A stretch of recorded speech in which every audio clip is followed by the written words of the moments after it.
मस्ती कहाँ लेके आई। तो ऐसा मस्त होना चाहिए भगवान का भक्त। अगर आप राज उनको बताते थे कि भाई मेरी ये खुशी का राज, मेरी ये हंसी का राज कोलगेट नहीं है, इस हंसी का राज कृष्ण भगवान है।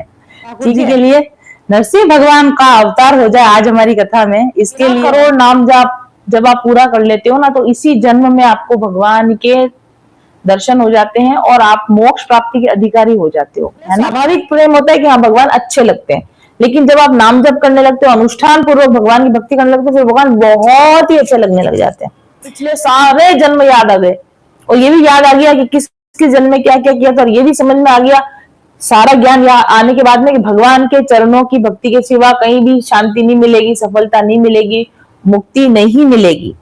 अल्लाह जी ने क्या मांगा? सत्संग मांगा, अच्छे लोगों का संग मांगा, उसके सिवा मुझे कुछ भी नहीं चाहिए।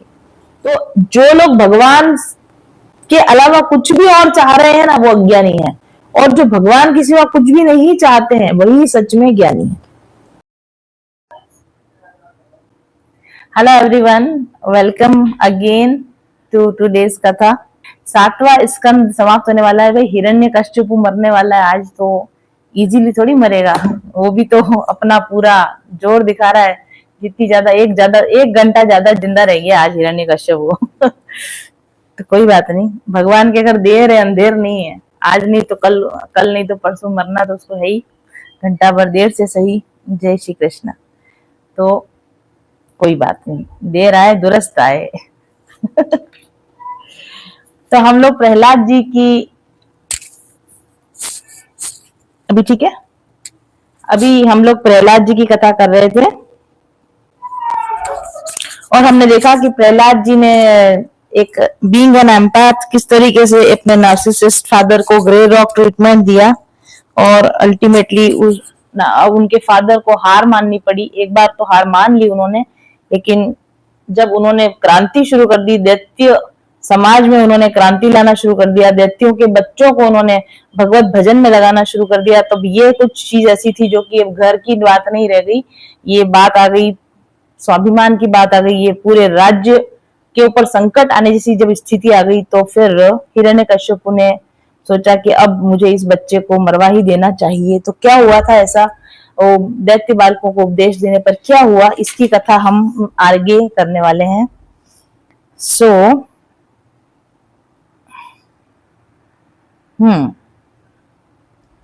तो दैत्य बालकों को, एक्चुअली प्रहलाद जी को दैत्य बालक जब देखते थे ना, तो वो देखते थे कि ये बच्चा इतना खुश कैसे रहता है, ये बच्चा इतना शांत कैसे रहता है, ये बच्चा किसी भी चीज में, और ऑब्वियस ही बात है कि समाज में बात फैली ही होगी कि किस तरीके से राजा हिरण्यकश्यपु कोशिश कर रहे हैं, दानव राज अपने बेटे को मारने की कोशिश कर रहे हैं, हाथियों से कुचलवाने की, और इतनी इसके ऊपर समस्या आ रही है, इसके खुद के पिता इसके भक्षक बने हुए हैं, और ये बच्चा इतना शांत कैसे रहता है। तो ये भी बहुत इंप्रेसिव चीज होती है जो लोगों को इंप्रेस करती है।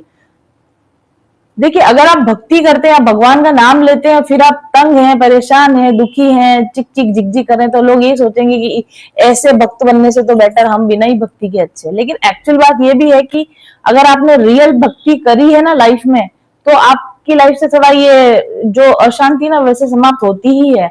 अगर आप बोलते हैं ऐसा या मानते हैं ऐसा कि आप भगवान की भक्ति कर रहे हैं, लेकिन अंदर से शांति नहीं आ रही, अंदर से आनंद नहीं आ रहा, लोग आपको देखकर इंप्रेस नहीं हो रहे हैं कि इसकी मस्ती का राज क्या है, मुझे मेरी मस्ती कहाँ लेके आई। हाँ, अच्छा गाना है, लेकिन आज नहीं गाऊंगी लेकिन अच्छा याद आया, मुझे मेरी मस्ती कहाँ लेके आई।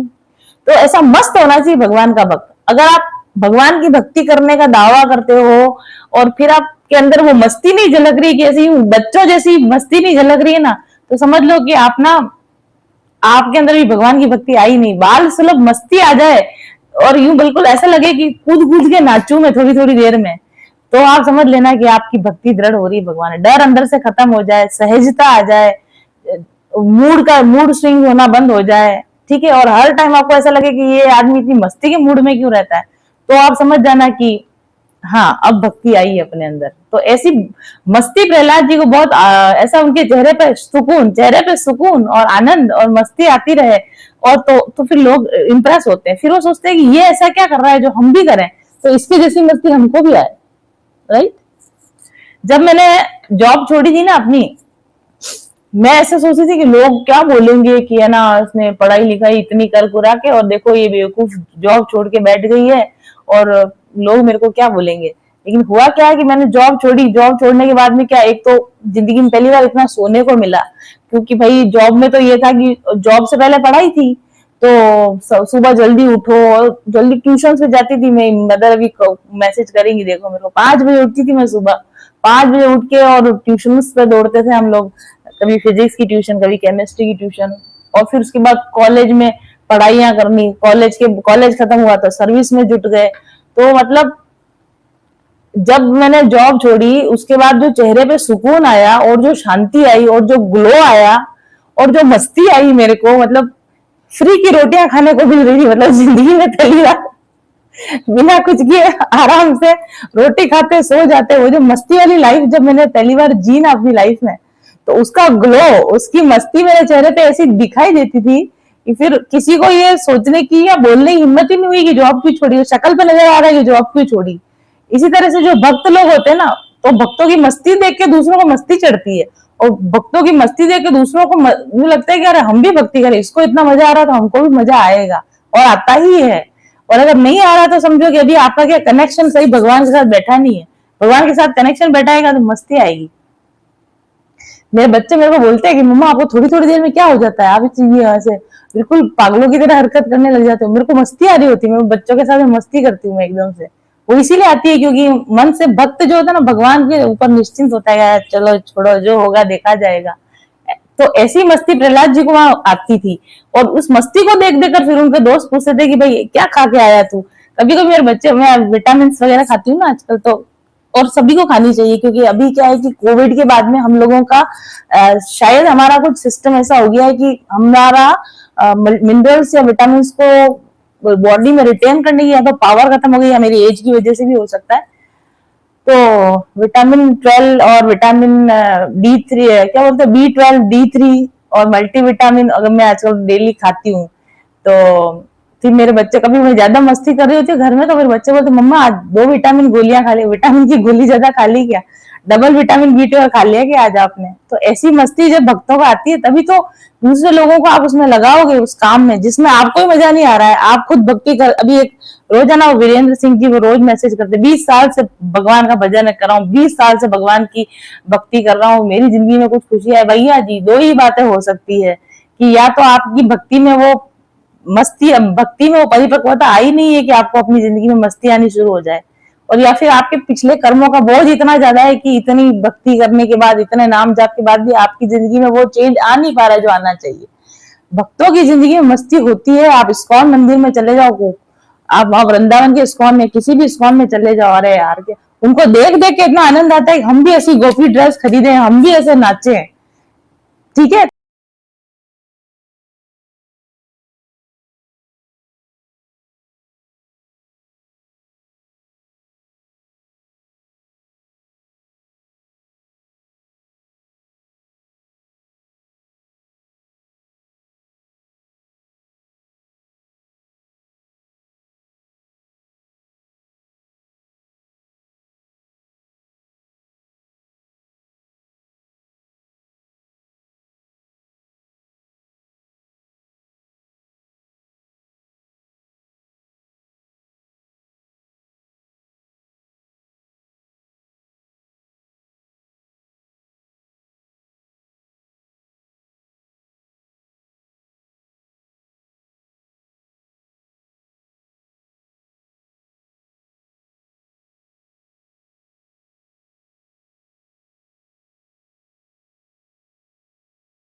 छोड़ के दुनिया तुझको अपना बना लूं, छोड़ के दुनिया तुझको अपना बना लूं, अपनी ही सांसों में अब तुझको बसा लूं, तू ही मेरी दिल की ख्वाहिश, तू ही दिल लगी है, तू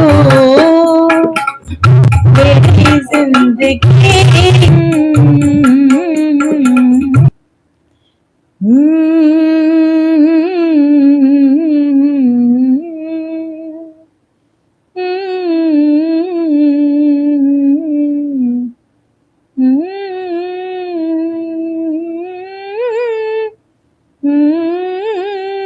तो नरसिंह भगवान आएंगे। तो इस प्रकार से प्रहलाद जी और उनके जो दोस्त थे वहां स्कूल में, वो बिल्कुल से आराम से भजन वजन करने लग जाते थे। और फिर प्रहलाद जी उनको समझाते हैं, देखो अपने बालकों को समझाते हैं, जो हमारे भी समझने की चीज है। वो उनको कहते हैं कि बचपन तो ऐसे ही गुजर जाता है, हम लोगों का बचपन तो खेल कूद में ही गुजर जाता है, बचपन में कौन ही भजन करता है। बहुत ही कोई साधु पुरुष हो, पिछले जन्मों का कोई सन्यासी वगैरह रहा हुआ हो, भक्त रहा हो, तो बचपन से भजन करने लगता है, अदरवाइज कहाँ बचपन से भजन करते हैं हम लोग। और कुमार अवस्था जब आती है तो कॉलेज स्कूल पढ़ाई करना, दोस्तों के साथ खेलना कूदना, ये सब हो जाता है। 20-25 साल तो हमारे पढ़ाई में ही लग जाते हैं, ऐसा प्रहलाद जी समझा रहे हैं। भाई 20 साल तक तो पता ही नहीं चलता, पढ़ाई लिखाई में ही निकल जाता। 25 साल तक तो गृहस्थ आश्रम, सॉरी, जो आपकी पढ़ाई वढ़ाई होती है वही चलती रहती है। और लास्ट के जो 20 साल होते हैं वो बुढ़ापे में निकल जाते हैं, बीमारियों में निकल जाते हैं, उस समय कुछ करने की ताकत ही नहीं बचती है। तो टोटल आयु में से 40 साल तो, या 25 साल शुरू के 20 साल ही मानो चलो आप, 20 में तो कोई भजन करना शुरू नहीं करता जब तक कोई एक्स्ट्रा ऑर्डिनरी ना हो। तो 25 साल इधर के आप निकालो, 100 साल की आयु मान लो, 25 साल आप इधर के निकाल दो, 75 साल के बाद में बुढ़ा आदमी क्या ही भजन करेगा, जिसने ना किया हो पहले भजन वो कर नहीं सकता। तो इधर के 20-25 साल इधर के निकाल दो, बच्चे कितने साल बीच के, 50 साल बचे। और 50 साल के अंदर भी शादी हो जाएगी, तो शादी करना, नौकरी जाना, बच्चे पैदा करना, बच्चों को बड़ा करना, बच्चों की शादियां करना, तो बहुत सारा टाइम उसी में निकल जाता है। और पूरे जीवन का 1/3 हिस्सा तो हमारा सोने में निकल जाता है ना। तो इस तरीके से अगर आप यूं सोचो कि भक्ति करने के लिए समय ही कितना मिलता है, भक्ति करने के लिए समय ही हमारे पास कितना रहता है, थोड़ी सा हमें जीवन भर में ऐसे कोई जीवन भर जो भक्ति करे ना, उन वो भी बहुत मुश्किल से भक्ति कर पाते। मैंने कल कैलकुलेशन करी मैंने, फिर इसीलिए तो देखो मैं आपको बताती हूँ, जो हमारे शास्त्रों में लिखा हुआ, प्रेमानंद जी का भी एक बहुत महत्वपूर्ण प्रवचन है जिसमें वो राम नाम जाप की महिमा, मतलब किसी भी नाम जाप की महिमा बताते हैं। और वैसे हमारे दूसरे बहुत से शास्त्रों में भी लिखा हुआ है कि 13 करोड़ नाम, कहीं पर 13 करोड़ आती है संख्या, कहीं पे 14 करोड़ संख्या आती है। 13 करोड़ नाम जाप जब आप पूरा कर लेते हो ना, तो इसी जन्म में आपको भगवान के दर्शन हो जाते हैं और आप मोक्ष प्राप्ति के अधिकारी हो जाते हो, है ना, या भगवत धाम की प्राप्ति के अधिकारी हो जाते हो। 13 करोड़ मान लो, 14 करोड़ मान लो, लगभग इतने।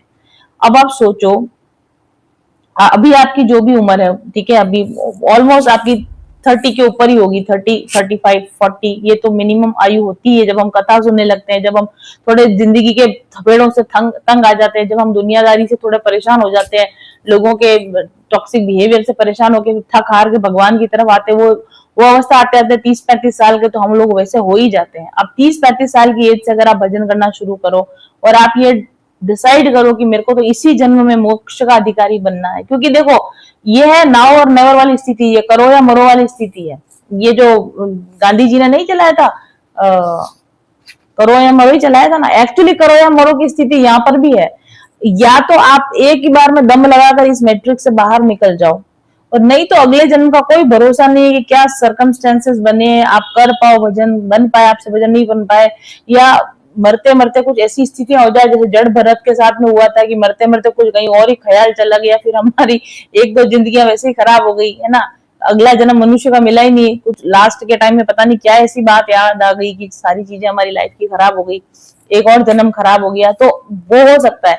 तो हम ये चांस नहीं ले सकते कि चलो इस जन्म में थोड़ा भजन कर लिया, इस जन्म में थोड़ा भजन कर लेते हैं, बाकी का अगले में कर लेते हैं, हु नोस अगला जन्म हमको मनुष्य का मिल भी रहा है कि नहीं मिल रहा है, राइट। हमारे लास्ट में जाके पता नहीं, या पूरी जिंदगी में पता नहीं आगे जाके पता नहीं क्या ही कुछ पाप बन जाए, कुछ ऐसा हो जाए कि हो जाए, कुछ भी हो जाए, हम मनुष्य हैं, गलती कर सकते हैं बिल्कुल से। तो पहली चीज तो आप ये, अगर आप इस लाइन में आ गए हो, आप भागवत कथा सुन रहे हो, आप मेरे से जुड़े हुए हो, आपको बात समझ में आ गई मेरी बात जो मैं कर रही हूँ, तो हम इसको टाल नहीं सकते अगले जन्म पे कि थोड़ा भजन इस समय इस जन्म में कर लेंगे, थोड़ा अगले में कर लेंगे, 2-4 जन्म में निकल जाएंगे, नहीं, ऐसा नहीं होता है। पहली तो इसको आपको अटमोस्ट इंपॉर्टेंट चीज देनी पड़ेगी कि इसी जन्म में, अभी ही, इसी लाइफ टाइम में ही कंप्लीट करके जाना है हमको, दूसरी लाइफ टाइम का चांस हमको लेना ही नहीं है। तो अगर दूसरी लाइफ टाइम का चांस आप लेना नहीं चाहते हो तो आपको एटलीस्ट 13 करोड़ नाम जाप, और सेफ साइड पर चलो तो 14 करोड़ नाम जाप, और सेफेस्ट साइड पर चलो कि तो 15 करोड़ नाम जाप, एवरेज मोटा मोटा पकड़ के चलो आप 15 करोड़ नाम जाप करके आप एटलीस्ट ये अश्योर हो सकते हो कि हाँ, इस भयानक मैट्रिक्स में अब हम दोबारा फंसने वाले नहीं है। तो 15 करोड़ नाम जाप करने के लिए आपकी उम्र आज की तारीख में 30, 35, 40 साल क्या हो गई, तो सोचो कितना जाप करोगे तब जाके वो जाप संख्या आपकी पूरी हो सकेगी। एक आदमी अपने 24 घंटों में से 8 घंटे सोने में चले जाते हैं, ठीक है, 3-4 घंटे उसके नहाना धोना खाना खाना घर की सफाई करना इसके अंदर चला जाता है, 8 घंटा 6 घंटा उसका अपने जो भी उसका नौकरी कर रहा है पैसा कमा रहा है उसमें चला जाता है। नहीं तो समाज में कभी शादियों में जाना है, कभी कई पार्टी में जाना है, कभी कोई बीमार हो गया तो मिलने जाना है, कभी फेस्टिवल आ गए, व्रत त्योहार आ गए, ऐसे करके आप मतलब आप बहुत ज्यादा डिटरमाइन हो ना, बहुत ज्यादा डिटरमाइन, लाइक माई मदर। तो आप दिन के 2 घंटे, मतलब मेरी मदद तो ठीक है फ्री है अभी क्योंकि उनकी अपनी जिम्मेदारियां तो एटलीस्ट सब पूरी हो गई हैं, तो वो तो दिन के 6-7 घंटे भी माला करती है, तो उनके पास टाइम है। हम जैसे लोग जो कि हम दूसरे काम भी करते हैं ना, हमारे लिए दिन के 2 घंटे जाप करने के लिए निकालना भी बहुत बड़ी बात, मतलब जो बहुत हाईली डिटरमाइंड पर्सन है ना, वो भी दिन के अगर 2 घंटे निकालेगा तो दिन के 2 घंटे में 20,000 नाम होते हैं, उससे ज्यादा नहीं होते। बहुत जल्दी फास्ट करने से कोई मतलब नहीं, खाली नंबर ही पूरा थोड़ी करना, उस नंबर के कारण जो एनर्जी क्रिएट करनी है, जो वॉर्टेक्स क्रिएट करना है, वो वॉर्टेक्स भी तो ठीक से क्रिएट होना चाहिए। राम राम राम राम राम राम ऐसे ऐसे करने से कुछ नहीं होता, खाली नंबर तो एक सहारा है कि आपने कितनी एनर्जी जनरेट करी। नंबर इज नॉट कि हाँ नंबर चेक कर, नंबर का मतलब यह है कि कितनी एनर्जी आपने सही तरीके से एनर्जी जनरेट करी। हर नाम का अपना वॉर्टेक्स क्रिएट होता है, एक एनर्जी क्रिएट होती है, तो आपको प्रॉपर तरीके से उस एनर्जी को क्रिएट करना है। बहुत फास्ट नाम जप करके खाली जप संख्या पूरी करने का कोई मतलब नहीं। तो प्रॉपर तरीके से प्रोनाउंस करते हुए, उस पर ध्यान लगाते हुए, उस पर फोकस करते हुए अगर आप 2 घंटे प्रतिदिन नाम जाप के लिए बैठते हो तो दिन के 20,000 नाम जाप अच्छे से पूरे हो जाते हैं, जिसमें त्रुटि होने की संभावना कम है, ऐसे नाम जाप हो जाते हैं। और अगर 2 घंटे लगातार बैठो बिना नागा के, एक दिन भी बीच में आप मिस ना करो, एक दिन भी किसी भी वजह से मिस ना करो, और 30 दिन और साल के 12 महीने लगातार आप नाम जाप करते रहोगे ना, तब भी 14 करोड़ नाम पूरा करने में आपको 20 साल लगेंगे। आज से शुरुआत करोगे बिना एक भी दिन स्किप किए 2 घंटे प्रतिदिन 20,000 नाम प्रतिदिन, तो भी 20 साल लगेंगे आपको इस नाम जप को कंप्लीट करने में। और आप भी जानते हो, हम भी जानते हैं, और इतने ज्यादा जानकार होते हुए भी समय नहीं निकाल पाते हैं हम। मैं खुद जानती हूँ नाम जप की महिमा को, लेकिन नहीं निकाल पाते हैं रोजाना 2 घंटे का समय।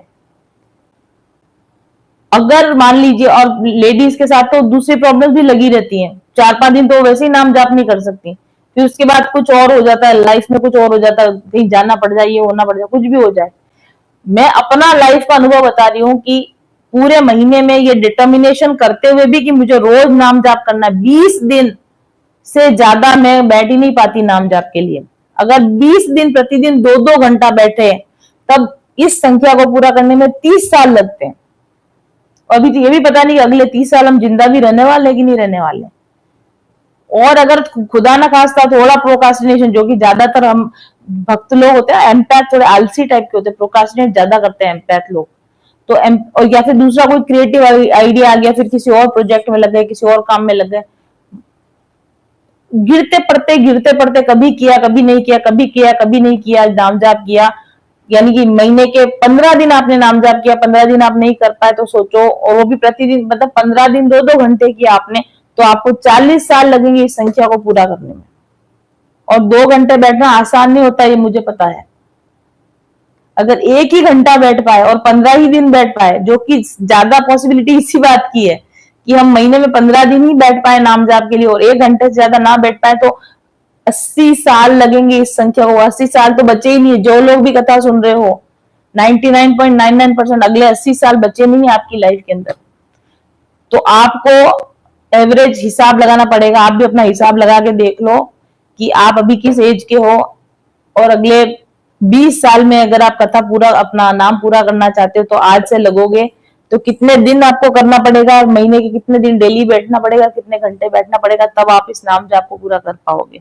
और मैं आपको स्पेसिफिकली बोल रही हूँ, इसको किए बिना आपका कल्याण नहीं हो सकता, आपका मेरा किसी का कल्याण नहीं हो सकता है, ठीक है। इसलिए आज से ही प्रतिदिन अपने नाम की संख्या निर्धारित करें, इतनी माला मुझे करनी ही है। प्रॉपर डॉक्यूमेंटेशन रखें ताकि घमंड ना आए कि मैं बहुत माला करता हूँ। लोग बोलते चलते फिरते ही नाम जपते रहते, हम तो खुद को ही बेवकूफ बनाना है ये, ठीक है। चलते फिरते जो नाम जप होता है ना, वो एक नाम आप जपोगे 10 मिनट कुछ और सोच रहे हो, एक नाम जपोगे 15 मिनट कुछ और सोच रहे हो। आप बैठकर आसन पर प्रॉपरली सिट डाउन करके उसके बाद आप नाम जाप करो, उसी को नाम जाप मानो, बाकी आप गिनो ही मत। जो अजपा जाप आपका चला उसको काउंट ही मत करो। काउंट सिर्फ वो करना है जो आपने आसन पे बैठ के करा है, बाकी आप करो ना, भले दिन रात करो, सोते हुए भी करो, लेकिन वो काउंटिंग में नहीं आना चाहिए। काउंटिंग में तो वही आएगा जो आप आसन पे बैठ के कर रहे हो, ठीक है। तो ऐसे इनको समझाते हैं, ये प्रहलाद जी समझाते हैं, तो बच्चे समझ जाते हैं। बच्चे इसलिए समझ जाते हैं क्योंकि बच्चों के अंदर अभी तक दैत्यपना नहीं आया, आसुरीपना उनके अंदर इतना नहीं आया है, तो इसलिए इस तरीके से ये सारा। और लॉ ऑफ वन की जो इनको ज्ञान दे रहे हैं, पूरा लॉ ऑफ वन का ज्ञान दे रहे हैं एक्चुअली, क्योंकि ये रह क्या है नारद जी के साथ में। नारद जी तो लॉ ऑफ वन को फॉलो करते हैं, तो उन्हीं का ज्ञान है जो ये इन सबको दे रहे हैं। तो सबको बोलते हैं अपने दैत्यपने का त्याग करो, अपनी आसुरी संपत्ति का त्याग करो, प्राणियों पर दया करो, प्रेम से लोगों की भलाई करो, क्योंकि इसी से भगवान प्रसन्न होते हैं। और ये मेरा है, ये तेरा है, इस मोह माया में मत फंसो, लालच मत करो, चोरी मत करो, भोगों की इच्छा मत करो, ऐसे सब इनको बैठ के समझाते हैं। भगवान नारायण की शरण ग्रहण करो, संसार की आसक्ति छोड़ दो। इस प्रकार से जब ये बच्चों को समझाते हैं, तो बच्चे जो होते हैं और उनको क्या बोलते हैं कि देखो, भगवान के प्रसन्न हो जाने पर ऐसी कोई भी वस्तु है जो नहीं मिलेगी। धर्म अर्थ काम, देखो नहीं सॉरी, धर्म अर्थ आदि की आवश्यकता जो है वो तो बिना प्रयास के स्वयं मिलने वाले हैं, वो तो मिलेगी। प्रारब्ध में जितना है उतना धर्म अर्थ तो मिलेगा, काम की सिद्धि भी उतनी होगी। जब हम श्री भगवान के चरणामृत का सेवन करके उनके नाम गुणों का कीर्तन करते हैं, तब तो मोक्ष की आवश्यकता ही नहीं रहती। जो भगवान का नाम लेता है, वो भगवान का कीर्तन करता है, धर्म अर्थ और काम तो उसके वैसे ही पूरे हो जाते हैं, ठीक है। और मोक्ष की उसको इच्छा ही नहीं होती, क्योंकि मोक्ष का मतलब तो है कि भगवान से दूरी, तो उसको इच्छा होती ही नहीं है। इसलिए वो कह रहे हैं कि मैं जो तुमको ज्ञान दे रहा हूँ, ये बहुत निर्मल ज्ञान है, बहुत दुर्लभ ज्ञान है। और पहले इसका उपदेश नर नारायण ने नारद जी को किया था, और फिर नारद जी से ये विशुद्ध भागवत धर्म है, इसको मैंने सुना। जब प्रहलाद जी ऐसा बोलते कि ये विशुद्ध भागवत धर्म मैंने नारद जी से सुना है, तो उनके सहपाठी उनको बोलते हैं कि इन दोनों गुरु पुत्रों को छोड़कर किसी और गुरु को तो न तुम जानते हो, न हमारे तो यही षंड और अमर्क हैं, तो तुमको ये नए गुरु जी कहां से मिल गए। तो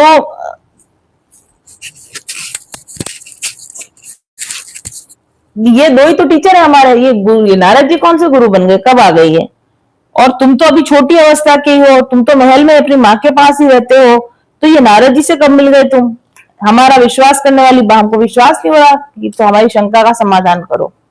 तब फिर, और ये स्टोरी कौन सुना रहे, नारद जी ही सुना रहे युधिष्ठिर को। तो नारद जी कहते हैं, युधिष्ठिर, जब दैत्य बालकों ने इस प्रकार प्रश्न किया, तो भगवान के परम भक्त प्रहलाद जी को मेरा स्मरण हुआ कि मैं नारद जी से कब कैसे मिला था। कुछ मुस्कुराते हुए उन्होंने कहा, प्रहलाद जी ने क्या बताया उनको, कि जब हमारे पिता तपस्या करने के लिए मंदराचल पर चले गए थे, आपको पता है हिरण्यकश्यप तपस्या करने के लिए मंदराचल की घाटियों में गए थे, 10,000 साल के लिए गए थे। तब क्या हुआ कि इंद्र वगैरह ने युद्ध की तैयारी शुरू करी कि अब इनका राजा नहीं है तो अब दैत्यों के ऊपर अटैक करो। जब इन्होंने दैत्यों पर अटैक करने की कोशिश करी तो दैत्य सेनापति डर गए, राजा तो है नहीं हमारा, तो ये सब इधर उधर तितर बितर होके भाग गए। जब ये तितर बितर होके भाग गए तो इंद्र ने राजधानी पे कब्जा किया, दैत्यों की राजधानी पे कब्जा कर लिया और जो राजरानी कयाधु थी उनको बंदी बना लिया और कयाधु को बंदी बना के घसीट के स्वर्ग की तरफ ले जा रहे थे। तब उधर से देवर्षि नारद आए। देवर्षि नारद ने बोला कि इसको आप क्यों लेके जा रहे हो, कयाधु को आप क्यों लेके जा रहे हो, इस पर नारी है, साध्वी नारी है, इसका तिरस्कार मत करो, इसका अपमान मत करो, इसको छोड़ दो, इसको छोड़ दो, ऐसा नारद जी ने कहा। तब इंद्र ने कहा कि नहीं, अभी इसके अंदर क्या, हिरण्यकशिपु का गर्भ इसके अंदर है और मैं इसको प्रसव होने तक मेरे पास रखूंगा, इसका जो बच्चा पैदा होगा वो भी इसके पिताजी जैसे ही खराब होगा, उसको मार डालूंगा और उसके बाद इस औरत को छोड़ूंगा, बाकी मैं नहीं छोड़ूंगा। तब नारद जी उसको बोलते हैं कि बिल्कुल गलत समझ रहे हो तुम, इस गर्भ के अंदर जो बच्चा पैदा हो रहा है ये बहुत भगवान का साक्षात भक्त पैदा होगा, भगवान का सेवक पैदा हो रहा है, बहुत ही निष्पाप आत्मा इस लेडी के अंदर में है और इसको मारने की शक्ति तुम्हारे अंदर है ही नहीं, इसलिए तुम इसको छोड़ दो। अब इंद्र तो बात मानते हैं नारद जी की, तो इंद्र को लगा कि अगर नारद जी बोल रहे तो सही बोल रहे होंगे और फिर उनको ये पता चला कि कयाधु के अंदर भगवान का भक्त पैदा हो रहा है, तो उन्होंने कयाधु की प्रदक्षिणा करी और हाथ जोड़े, उनको छोड़ दिया और वो स्वर्गलोक में चले गए। तब फिर देवर्षि नारद उन कयाधु को अपने आश्रम में ले आए, बोले कि बेटा तुम्हारा हस्बैंड जो है अभी नहीं है और तुम प्रेग्नेंट हो और अभी इस वक्त दानवों को खतरा है, सारे दानव भाग गए हैं, इधर उधर तितर बितर हो गए, तो तुम मेरे आश्रम में रहो, भगवान का भजन करो और जब तक तुम्हारे पति नहीं आए तब तक तुम्हारे को प्रसव नहीं होगा, ताकि तुम्हारा बच्चा तुम्हारे पास सुरक्षित रहेगा। तो 10,000 साल तक जब तक हिरण्यकशिपु ने करी तपस्या करी तब तक कयाधु को डिलीवरी नहीं हुई। तो वहां कयाधु वहां रहने लगी, नारद जी की बहुत सेवा करती थी, वहां पे साधु समाज के लोग आते थे, ऋषि मुनि आते थे, वहां सत्संग होते थे, चर्चाएं होती थी, कयाधु उनकी सेवा भी करती थी, सत्संग भी सुनती थी, तो उसकी भी बुद्धि शुद्ध हो गई और उसके अंदर रहने वाला जो बच्चा था यानी प्रहलाद जी थे, उनकी भी बुद्धि कैसी हो गई, एकदम से शुद्ध हो गई, वो भगवान के भक्त बन गए एकदम से, राइट। तो इस प्रकार से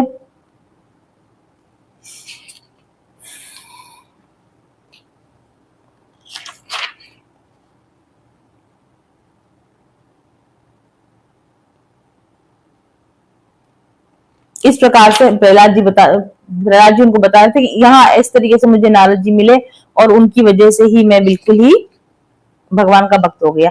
आगे वो भगवान को बोलते हैं, अपने फ्रेंड्स को बोलते हैं कि देखो तुमको सबसे पहले कर्मों का बीज नष्ट करना चाहिए, अगर तुम भगवान को प्राप्त करना चाहते हो और भगवान के शुद्ध भक्त, भगवान के शुद्ध सेवक या दास बनना चाहते हो, तो पहले तुम्हें अपने कर्मों का बीज नष्ट करना चाहिए। कर्मों का फल नहीं बोला, कर्मों का बीज बोला। जो कर्मों का बीज बो दिया उनका तो फल आएगा ही आएगा, ठीक है, लेकिन आगे के कर्मों का बीज खत्म कर देना चाहिए कि नए कर्म ना बनाओ, एटलीस्ट आपको ये खत्म कर देना चाहिए। वो पुराने फल आपके धीरे धीरे आने, जो भी आने वो तो आएंगे आएंगे, लेकिन नए कर्मों के बीज आप डालने बंद कर दोगे, आपकी बुद्धि वृत्ति बिल्कुल आपकी शुद्ध हो जाएगी, तभी आपको भगवान की प्राप्ति हो सकती है, तभी आपको भक्ति मिल सकती है, ठीक है। और आगे सब जब बच्चे उनको पूछते हैं कि भाई कर्मों का बीज को कैसे नष्ट किया जाता है, तब उनको बताते हैं, जो कि आपकी भी सुनने के लिए, मेरे भी जानने के लिए, आप सुनिए।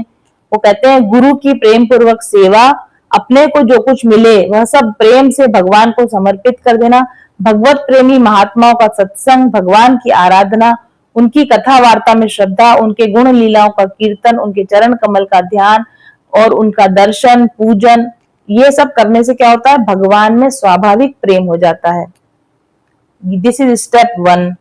ये सब करोगे यानी आचरण सुधारो, अपना आचरण सुधारोगे तो क्या होगा, भगवान में सर्वाधिक आपका स्वाभाविक आपका प्रेम हो जाएगा। फिर आगे बोलते हैं काम क्रोध लोभ मोह मद मत्सर, इन सब पर विजय प्राप्त करो और फिर इन पे विजय प्राप्त करने के बाद भगवान की भक्ति का अनुष्ठान करो। अनुष्ठान मतलब ये नाम जप वगैरह, इसको अनुष्ठान ही कहा जाता है, ये करो। लेकिन ये करते हुए मन में ये सब विकार नहीं होनी चाहिए, काम क्रोध लोभ मोह मद मत्सर ये नहीं रखते हुए भगवान की भक्ति करो।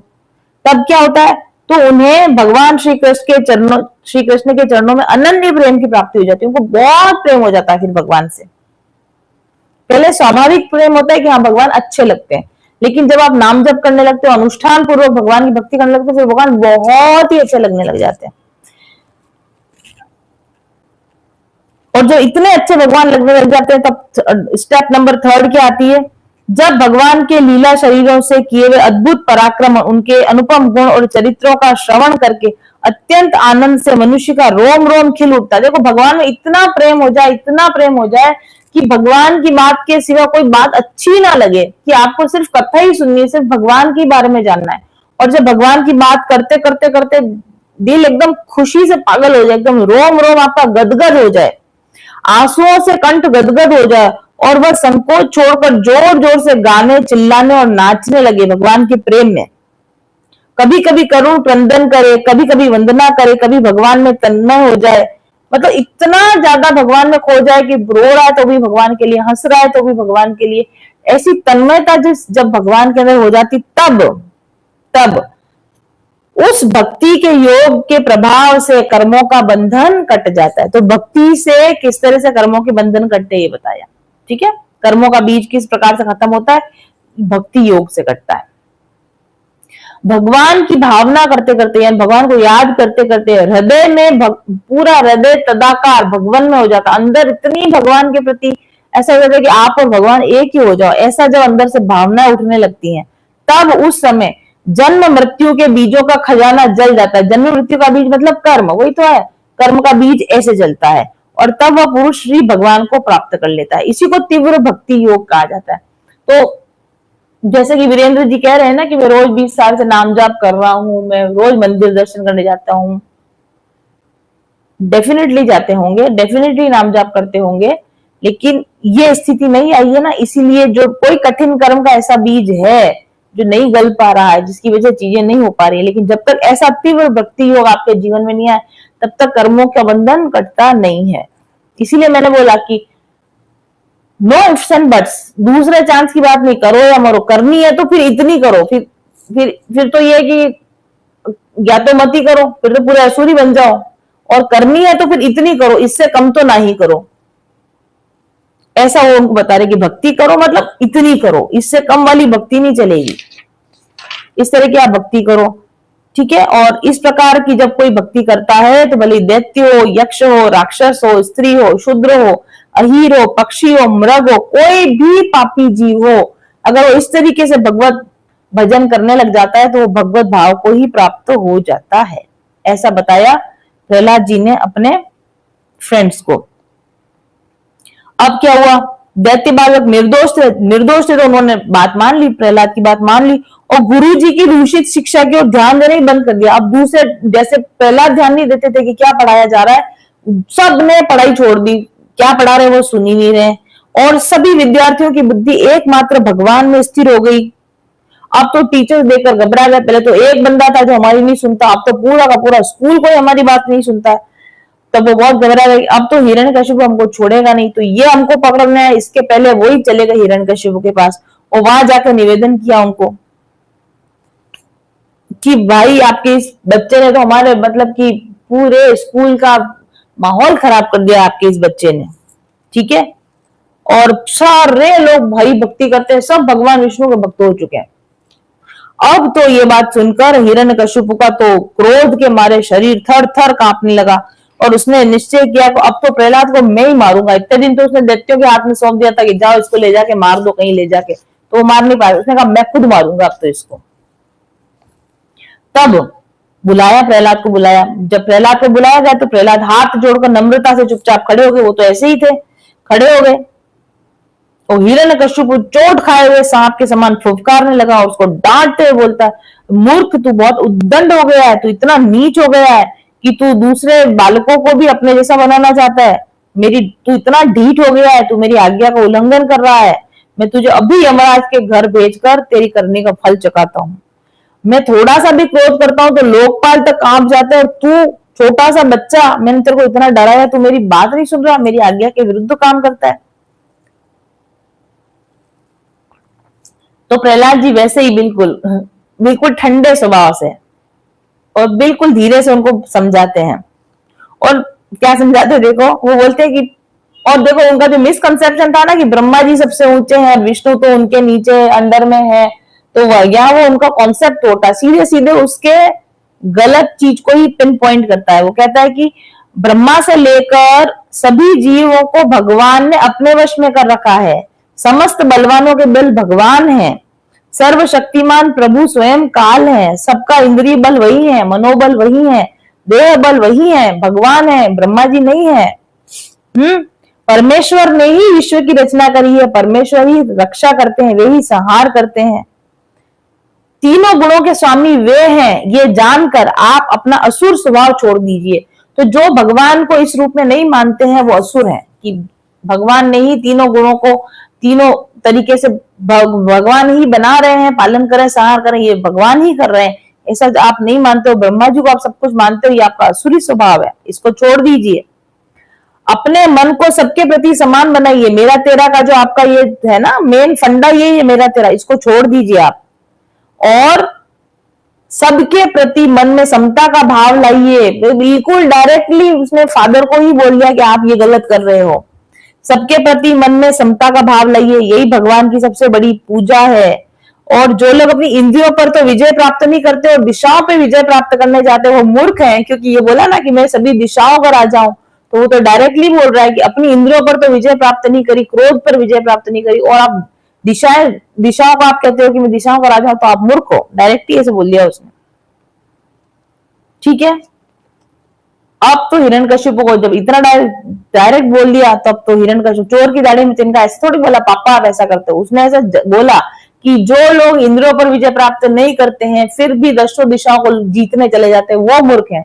तो भाई ऐसा कौन है, ऐसा तो मैं ही हूं। तो चोर की दाढ़ी में तिनका, तो हिरण्यकशिपु और गुस्सा आ गया, बोले कि अरे मंदमती तेरे बहकने की अब हद हो गई है। अब तो ये बात स्पष्ट हो गई, तू तो मरना ही चाहता है, तू जीना चाहता ही नहीं है। ऐसी बेसिर पैर की बातें वही करते हैं जो मरना चाहते हैं, है ना। और तूने जो मेरे सिवा किसी और को भगवान जगत का स्वामी बताया, तो बता तो तेरा वो भगवान कहाँ है। अब वो वाली वो फेमस डायलॉग जो मूवीज में भी हमको देखने को मिलता, वो वाला डायलॉग इसने बोला कि जिसको तू जगत का स्वामी बोलता है, जरा बता तो तेरा वो जगदीश्वर कहाँ है, कहाँ है वो सर्वत्र है। तू कहता वो सर्वत्र है, तो बता कहाँ है। तो क्या इस खंबे में नहीं दिखता है, दरबार में थे तो खंबे लग रहे थे, कॉलम्स, इस खंबे में ही दिखता है, तो इतनी डींगे क्यों हाँक रहा है। मैं तेरा अभी सिर धड़ से अलग कर देता हूं, और जिस हरि पर तुझे इतना भरोसा है, देखूं वो तेरी रक्षा कैसे करता है। इस प्रकार वो अत्यंत बलवान महादैत्य प्रहलाद को बार बार झिड़कियां देता रहा, सताता रहा, और जब क्रोध के मारे अपने आप को नहीं रोक सका तो हाथ में तलवार लेकर अपने सिंहासन से कूद पड़ा और बड़े जोर से खंबे को घूसा मारा। उस खंबे को इसमें भगवान ने जरा ऐसे ही बोलकर जोर से घूसा मारा। जब उसने घूसा मारा तो खंबे के अंदर से एक बड़ा भयंकर शब्द हुआ, खंबे में से भयानक आवाज निकली। ऐसा जान पड़ा मानो ब्रह्मांड ही फट गया हो। वह ध्वनि लोकपालों में पहुंची, ब्रह्मा जी तक वो ध्वनि पहुंच गई। इतनी जोर की आवाज हुई जैसे कोई परमाणु बम फूटा हो, ऐसी उसके अंदर आवाज हुई। और सारे लोकांतर के लोग भय से कांपने लगे। इतना भयानक बम ब्लास्ट कि वो ब्रह्मलोक तक उसकी आवाज चली गई, इतना भयानक उसका शब्द हुआ। और शब्द जब हुआ तो सब लोग इधर उधर देखने लगे, किसी को कुछ नजर नहीं आ रहा। उसी समय पर अपने सेवक प्रहलाद की रक्षा के लिए, ब्रह्मा की वाणी को सत्य करने के लिए, क्योंकि ब्रह्मा ने जो वरदान दिया था उसके अकॉर्डिंग अब उनको बन के आना था, इसलिए ब्रह्मा की वाणी को सत्य करने के लिए और समस्त पदार्थों में अपनी व्यापकता दिखाने के लिए, ये साबित करने के लिए, हैंड्स प्रूव्ड, ये साबित करने के लिए कि भगवान कण कण में है, खंबे में से भगवान निकल आए। तो तीन बातों के लिए नरसिंह अवतार हुआ। देखो, पहला तो भक्ति की रक्षा के लिए हुआ, दूसरा प्रहलाद जी ने जो वचन दिया था उस वचन की पूर्ति के लिए हुआ, तीसरी बात अपनी सर्व व्यापकता दिखाने के लिए हुआ कि मैं देखो हर जगह पर हूं, तुम मानो तो मैं हर जगह पर हूं। उस खंबे में से बड़ा ही विचित्र रूप धारण करके भगवान प्रकट हुए। बोलिए नरसिंह भगवान की जय। वह रूप न तो पूरा का पूरा सिंह का ही था और ना ही मनुष्य का था। आधा नीचे का हिस्सा तो मनुष्य जैसा और ऊपर का हिस्सा सिंह जैसा। जिस समय हिरण्यकशिपु शब्द करने वाला, हिरण्यकशिपु यानी वो राजा, इधर उधर देख रहा था कि आवाज कहां से आई, इधर उधर खोज रहा था, उसी समय खंबे के भीतर से निकलते हुए उस अद्भुत प्राणी को उसने देखा। खंबे में से कोई अजीब सा प्राणी निकल के आया उन्होंने कहा अरे ये न तो मनुष्य है न पशु है, ये नर सिंह के रूप में कौन सा अलौकिक जीव है। उसने ऐसा जीव ही नहीं देखा, क्योंकि ब्रह्मा जी की सृष्टि में तो ऐसा कोई जीव था ही नहीं। जिस समय हिरण्यकशिपु इस उधेड़बुन में लगा हुआ था, उसी समय उसके बिल्कुल सामने नरसिंह भगवान आकर खड़े हो गए। उनका वह रूप अत्यंत भयावह था। पीली पीली भयानक आंखें थी, लंबी लंबी गर्दन पे बाल लहरा रहे थे, बड़ी दाढ़ी विकराल थी, हाथ में उनके जीभ थी, सॉरी मुंह से लपलपाती हुई छुरे के धार के समान जीभ थी, और उनके कान ऊपर की ओर उठे होते, जैसे शेर के कान होते हैं उठे होते, फूली हुई नासिका, पहाड़ के जैसा मुख, खुला हुआ मुंह था, और फटे हुए जबड़ों से उसकी तरफ आ रहे थे वो। बहुत विशाल शरीर था उनका, बहुत ही मोटा तगड़ा शरीर था, और चंद्रमा की किरणों के समान सफेद रोएं पूरे शरीर पर चमक रहे थे। चारों ओर सैकड़ों भुजाएं फैली हुई थी, और उसमें बड़े बड़े नाखून थे। ठीक है, हिरण्यकशिपु ने उनको देख के क्या सोचा, ये वही महामायावी विष्णु है, ये मुझे मार डालना चाहता है, इसलिए इसने ही ये वो भगवान नहीं सोच रहा, वो ये सोच रहा है तो विष्णु देवता है, इसी ने स्वांग रचाया है, इसने ये ढंग रचाया। लेकिन इसकी इस चालों से क्या हो सकता है, वो अभी भी नहीं मान रहा ये भगवान है। इस प्रकार सिंहनाद करता हुआ दैत्यराज हिरण्यकशिपु हाथ में गदा लेकर नरसिंह भगवान पर टूट पड़ा, आक्रमण कर दिया। परंतु जैसे पतिंगा आग में गिरकर अदृश्य हो जाता है, वैसे ही दैत्य भगवान के तेज के भीतर जाकर लापता हो गया। और भगवान के तेज के आगे वो दिखना ही बंद हो गया। भगवान में से इतनी रोशनी निकल रही है कि वो कहाँ गया, नजर ही आना बंद हो गया लोगों को। और फिर दोनों के बीच में युद्ध होने लगा, गदा युद्ध। भगवान के हाथ में तो युद्ध नहीं, भगवान के हाथ में तो नाखून थे ओनली।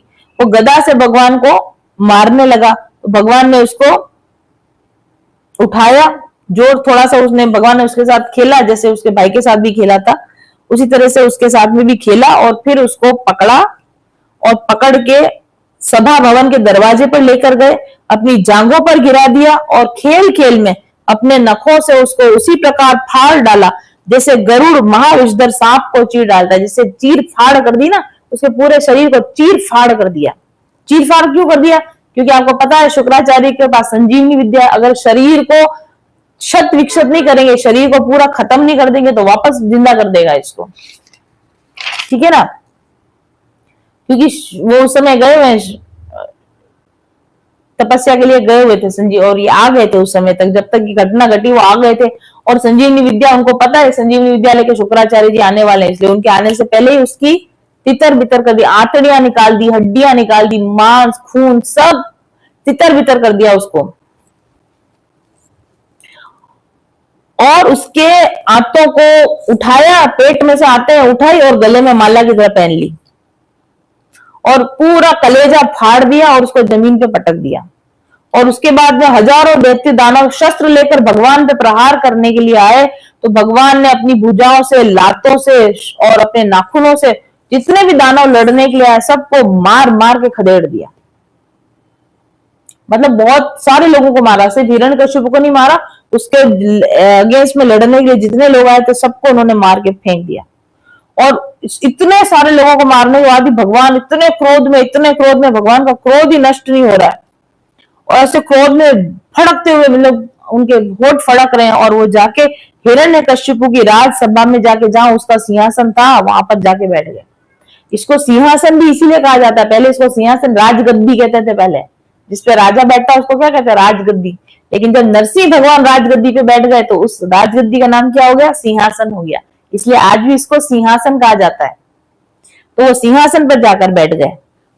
अब और इतने गुस्से में फड़फड़ा रहे हैं, तो अब इतने सारे लोग आ गए ना, ब्रह्मा जी तक आवाज चली गई, तो ब्रह्मा जी, लोकपाल, देवी देवता सब इकट्ठे हो गए वहां पे, क्या हुआ इस जगह पर। और लेकिन इतने गुस्से में वो भगवान है कि उनके पास जाए कौन, उनको गुस्सा ठंडा करे कौन।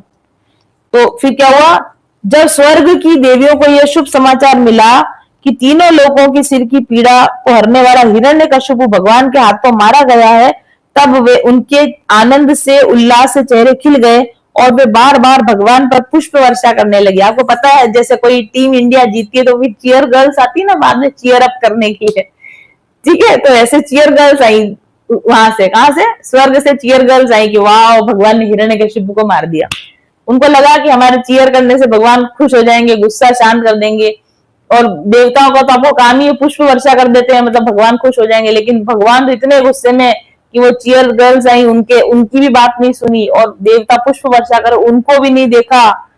और आकाश में विमानों की कतारें लग गई, देवता भर भर के विमानों भर भर के भगवान के दर्शन करने के लिए आए, देवताओं की भीड़ लग गई। भगवान का ऐसा रूप कभी देवताओं ने देखा नहीं। तो आकाश में विमानों से देवता आए और दर्शनार्थी देवताओं की भीड़ लग गई, और सारे देवता ढोल नगाड़े बजाने लगे, गंधर्वराज गाने लगे। भगवान के साक्षात दर्शन कहाँ होते हैं ऐसे, और वो भी ऐसे अद्भुत दर्शन। तो गंधर्वराज गाने लगे, अप्सराएं नाचने लगी। इसी समय ब्रह्मा, इंद्र, शंकर आदि देवता, ऋषि, पितर, सिद्ध, विद्याधर, महानाग, मनु, प्रजापति, गंधर्व, अप्सराएं, चारण, यक्ष, किमपुरुष, वेताल, सिद्ध, किन्नर, सुनंद, कुमुद आदि सभी और भगवान के सभी पार्षद भी वहां पर आ गए। इतनी भीड़ जुटी वहां पर, लाखों की संख्या में भीड़ जुट गई भगवान की वो देखने के लिए, छवि देखने के लिए। उन लोगों ने सिर पर अंजलि बांधकर सिंहासन पर विराजमान अत्यंत तेजस्वी नरसिंह भगवान की थोड़ी दूर से स्तुति करी, क्योंकि भगवान इतने गुस्से में पास जाएंगे तो अभी देखा क्या किया सब लोगों ने, हमको भी फाड़ फाड़ के फेंक देंगे। तो आ तो सबसे दर्शन करने पर दूर खड़े, पास आने की किसी की हिम्मत नहीं हो रही। और सब चाह रहे हैं कि अपनी, क्योंकि भगवान स्तुति से प्रसन्न होते हैं, तो सब स्तुति कर रहे हैं भगवान की, लेकिन भगवान का कोट शांत नहीं होता। ब्रह्मा जी स्तुति करके हट गए, ब्रह्मा जी की स्तुति फेल हो गई, ब्रह्मा जी साइड में हट गए। फिर रुद्र आए भगवान, रुद्र भगवान ने आके बोला कि अरे भगवान, आपका इतना ये गुस्सा तो कल्प के लास्ट में आता है, ये अभी इतना गुस्सा क्यों कर रहे हो, थोड़ा शांत करो। तो भगवान ने उनकी बात भी नहीं सुनी, तो रुद्र ने बोला अपना नहीं चल रहा है। फिर रुद्र भगवान भी हट गए। फिर इंद्र सामने आए, और इंद्र ने उनको बोला, बहुत सारी उनकी स्तुति करी, ठीक है, कि अब भगवान आपने हमारी इतनी मदद कर दी, हिरण्यकश्यप ने तो बहुत सताया था भाई हमको, पर आपने तो बहुत ही हेल्प हो गई, थैंक यू वेरी मच। भगवान ने उनकी भी नहीं सुनी, तो फिर इंद्र भी साइड में हट गए। फिर ऋषि लोग आए, ऋषियों ने भी बोला कि ये हिरण्यकश्यप ने इतना आतंक मचा रखा था, ये हमारी तपस्या भंग करता था, आपने उसका जो उसको मार दिया, तो आपने हमारे ऊपर बहुत अनुग्रह किया। उनकी भी बात नहीं सुनी भगवान ने। फिर पितरगण आ गए सारे, पितरगण बोलते थे कि ये तो हमारे श्राद्ध का हिस्सा भी खा जाता था, ये ऐसा खराब था कि हमारे पुत्र हमारा पिंडदान करते, ये पिंडदान भी खा जाता था, ये ऐसा था, तो भी आपने इसको मार दिया, तो हम भी आपके लिए थैंकफुल हैं, ग्रेटफुल हैं। भगवान ने पितरों की भी बात नहीं सुनी, चलो हटो। तब फिर सिद्ध लोग आए, सिद्धों ने बोला कि ये हमारी सिद्धि के बल, योग तपस्या का जो हमारा बल है, सिद्धियों का बल है, ये छीन लेता था, आपने हमारी भी रक्षा करी। विद्याधर आए, विद्याधरों ने बोला कि हम जो विद्या प्राप्त करते थे, ये हमारी विद्याओं को ही नष्ट कर देता। फिर नाग आए, नागों ने कहा कि ये हमारे सारी बहुमूल्य मणियां छीन छीन के ले गया, इसने हमारी सुंदर सुंदर स्त्रियों को छीन के ले गया, तो हम आपके बहुत ग्रेटफुल हैं। फिर मनु आए, जितने भी मनवंतर के मनु होते, बोले इसने मनुष्यों के ऊपर बहुत अत्याचार किया, आपने मनुष्यों की भी रक्षा करी, तो भी भगवान का गुस्सा खत्म नहीं हुआ। फिर प्रजापति सामने आए, प्रजापतियों ने बोला कि इसके कारण प्रजा में सृष्टि नहीं हो पा रही, सारा इसने बैलेंस बिगाड़ दिया सृष्टि का, उनकी भी बात भगवान ने नहीं सुनी। फिर गंधर्व आए, बोले कि भगवान हम तो देवताओं के लिए नाचने का काम करते थे, इसके सामने नाच नाच के इसको खुश कर देते इतने दिनों से, ठीक है, इसने हमको अपना गुलाम बना रखा था, आपने इसको मार के बहुत अच्छा किया। फिर चारण लोग आए, चारण बोलते हैं कि भगवान हम देवताओं के गुण गाने वाले, हमको इन राक्षसों के गुण गाने पड़ रहे थे, तो आपने इसको मार दिया, थैंक यू। फिर यक्ष आए, यक्षों ने बोला कि हम तो देवताओं के सेवक माने जाते हैं, ये हिरण्यकश्यप की पालकी ढो रहे हैं इतने दिनों से, इसने हमको कहार बना के रख दिया था, तो आपका बहुत बहुत थैंक यू कि आपने हमको इसको मार डाला। इस प्रकार से जिन जिन लोगों, जो जो लोग परेशान थे हिरण्यकश्यप की वजह से, वो सब जने आए, भगवान के पार्षद आए। लास्ट में भगवान के पार्षद आए, भगवान के पार्षद आके बोलते हैं कि भगवान ओहो, हम तो नित्य निरंतर आपके धाम में रहते हैं, आपको देखते, पर आपका ऐसा अलौकिक नरसिंह रूप तो हमने आज ही देखा। और फिर वो क्या बोलते हैं, हिरण्यकश्यप के लिए बोलते हैं भगवान गुस्सा शांत करो, ये वही है अपना कुलीग है, ये तो अपना ही मेंबर है, सनकादिक ऋषियों ने श्राप दे दिया था, आप क्या भूल गए, इतना गुस्सा आ रहा है आपको, ये हिरण्यकश्यप जिसको आपने मारा है ना, ये तो आपका ही सेवक है, आपका ही दास है, तो अब आप शांत करो, क्रोध करो, तो भी भगवान का गुस्सा खत्म नहीं हुआ। फिर नारद जी ने, अब ब्रह्मा जी ने बोला अब किसको आगे करें, तो फिर लक्ष्मी जी को लेकर आए कि लक्ष्मी जी आप जाओ। लक्ष्मी जी ने दूर से देखा, भाई इतने गुस्सेल हस्बैंड मेरे को नहीं जमते, वो दूर से ही खड़ी हो गई, हाथ जोड़ के खड़ी हो गई, मैं तो इतने ऐसे मूड में मैं इनके सामने नहीं जाती हूँ। अब कोई नहीं बचा, तो ब्रह्मा जी ने कहा, प्रहलाद को बोला बेटा तू जा आगे, तो ब्रह्मा जी ने कहा तेरी वजह से सारा नाटक हुआ, ये अब तू ही आगे जा। बोला तुम्हारे पिता पे गुस्सा करे थे ना, तुम्हारी वजह से उतार लिया ना, तुम ही आगे जाओ, अब तुम ही इनको मनाओ। तो फिर प्रहलाद तो डरते नहीं, भगवान से प्यार करते, तो भगवान बिल्कुल उनके पास चले गए, कोई पास नहीं आ रहा है, लेकिन प्रहलाद बिना डर के भगवान के पास चले गए, साष्टांग धरती पे लौट गए, उनके पैरों के ऊपर अपना सिर रख दिया, क्योंकि वो इतने निर्भय है कि फाड़ डालेंगे तो फाड़ डालेंगे, मार डालेंगे तो मार डालेंगे। जब पिताजी मार रहे थे तभी उन्होंने विरोध नहीं किया, तो भगवान मार देंगे तो क्या ही फर्क पड़ेगा। तो बिल्कुल लौट गए भगवान के पैरों में, उनके पैर चरण कमल पे उन्होंने अपना सिर रख दिया। जब उन्होंने अपना सिर रख दिया तो भगवान का क्रोध एकदम खत्म हो गया, और उसके अपने जो हाथ थे वो खून से लदे हुए उनके हाथ थे, दोनों हाथ उसके प्रहलाद जी के सिर पे रखे, ठीक है। और जब उनके सिर पे रखे, जैसे ही भगवान का सिर पर उनके हाथ रखाया गया, वैसे ही उनके जन्म जन्मांतर के सारे पाप नष्ट हो गए, कर्मों के बीज नष्ट हो गए, और उनको टोटल आत्मज्ञान की भी प्राप्ति हो गई, और जितना भी ज्ञान है, नॉलेज है, सारी प्राप्ति प्रहलाद जी को हो गई भगवान को टच करने से। और उसके बाद में भगवान ने उनका, प्रहलाद जी ने उनकी स्तुति करी, ठीक है। वो बोलते कि देखो भगवान आप कितने अच्छे हो, आप तो लोग आपका इतना इतना आपके योग विद्या सब करते हैं तो भी आप उनको दर्शन नहीं देते हो, और मैं तो असुर जाति में पैदा हुआ, लेकिन आप मेरे रक्षा करने के लिए आप आए, तो भगवान को थैंक यू बोलता है ना। और भगवान की महिमा का गान करता हुआ कहता है, भगवान आपकी महिमा के गान का प्रभाव ऐसा होता है कि संसार चक्र में पड़ा हुआ जीव तत्काल ही पवित्र हो जाता है। वो आपको बोलते हैं, और फिर उनको बोलते हैं कि भगवान जिस असुर को मारने के लिए आपने क्रोध किया था वो मारा जा चुका है, अब आप अपना क्रोध शांत करो भगवान, अब गुस्सा मत करो, जिसके लिए आप आए थे वो मर गया है, तो अब आप अपना गुस्सा खत्म करो। और वो बोलते हैं कि भगवान अब आप सब जने आपके शांत स्वरूप के दर्शन की बात जो रहे हैं, अब ये वाला रूप आप हटाओ, थोड़े शांत हो जाओ, सब आपका दर्शन करना चाहते हैं शांत रूप का। नरसिंह देव भय से मुक्त होने के लिए भक्तजन आपके इस रूप का स्मरण करेंगे, जो भी नरसिंह भगवान को याद करेगा वो भय से मुक्त हो जाएगा, डर से मुक्त हो जाएगा, ऐसा कहा प्रहलाद जी ने कहा। और फिर वो, क्योंकि वो क्या हुआ, उनको सारा कुछ याद आ गया, अपने पिछले जन्म सारे याद आ गए, सारे जन्म याद आ गए, सारे कर्म याद आ गए, वो किन किन योनियों में गए, क्या क्या हुआ उनके साथ, उनको सब याद आ गया प्रहलाद जी को। तो फिर वो बोलते हैं भगवान मैं जिन जिन योनियों में गया था, सारे जन्म आदमी को याद आ जाए तो क्या स्थिति होती है, सारा अपना किया कराया सब याद आ जाए तो क्या स्थिति होगी उस इंसान की, वो अब यहाँ पर वो प्रहलाद जी बता रहे हैं।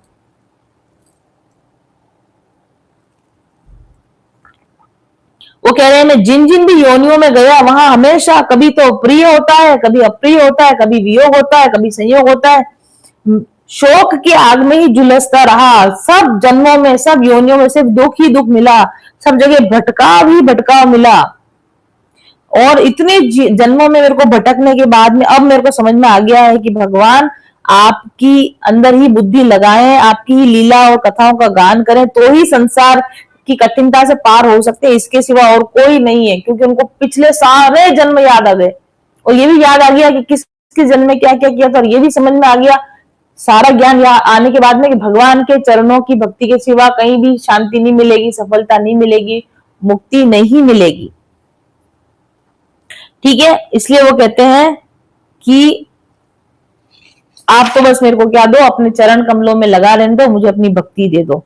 आगे वो बोलते हैं देखो भगवान, जो लोग संसारी लोग जिन चीजों के लिए लालायित रहते हैं, वो आयु लक्ष्मी ऐश्वर्य मैंने खूब देख लिए, इस जन्म में भी वो हिरण्यकशिपु का बेटा है तो खूब धन ऐश्वर्य देखा, पावर देखी, पिछले पिछले जन्मों में भी देखी, तो कह रहे मैंने सब देख लिया, करके सब देख लिया, आयु भी खूब भोग ली, लक्ष्मी भी खूब भोगी, ऐश्वर्य भी खूब जिए,